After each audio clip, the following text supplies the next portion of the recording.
It's very easy to be very positive about virtual reality, augmented reality, mixed reality. But nevertheless, it'd be a good thing to keep in mind that, of course, as for everything, there are also drawbacks. And one of those drawbacks is so-called simulator sickness. It's a type of motion sickness. This is the best picture I could find for this type of motion sickness. Especially in the past, it has played quite a big role. So also in the beginning of the 90s of the previous century, more and more people get very enthusiastic about virtual reality in particular. Seeing all the things that it would offer, all the possibilities, all the opportunities it would offer.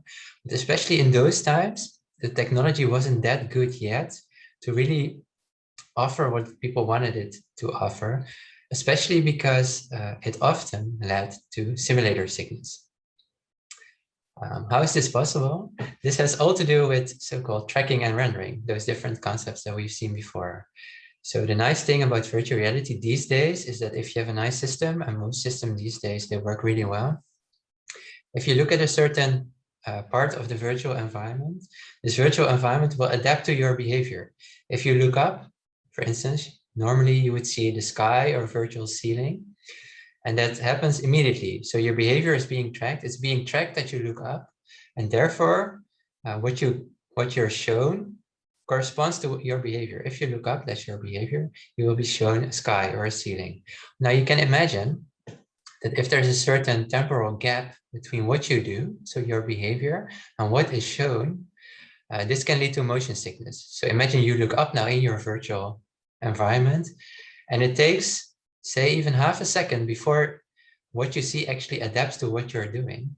This can easily lead to sickness. So if your system is good enough to immediately respond to your behavior, if it's tracking your behavior online and very quickly renders the environment in relation to what you're doing, in relation to your behavior, then the chances of developing this kind of motion sickness, simulator sickness, are lowest.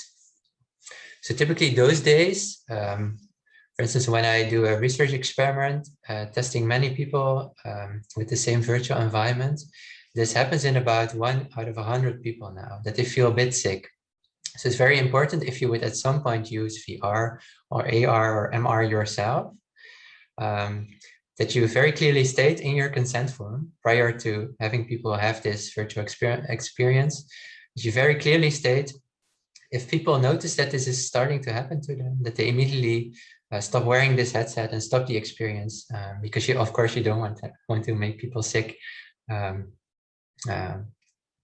as a result of your experiment or your study or just the experience that you're offering. So this is still something to keep in mind, but fortunately technology has advanced in such a way that it becomes less and less a problem, fortunately.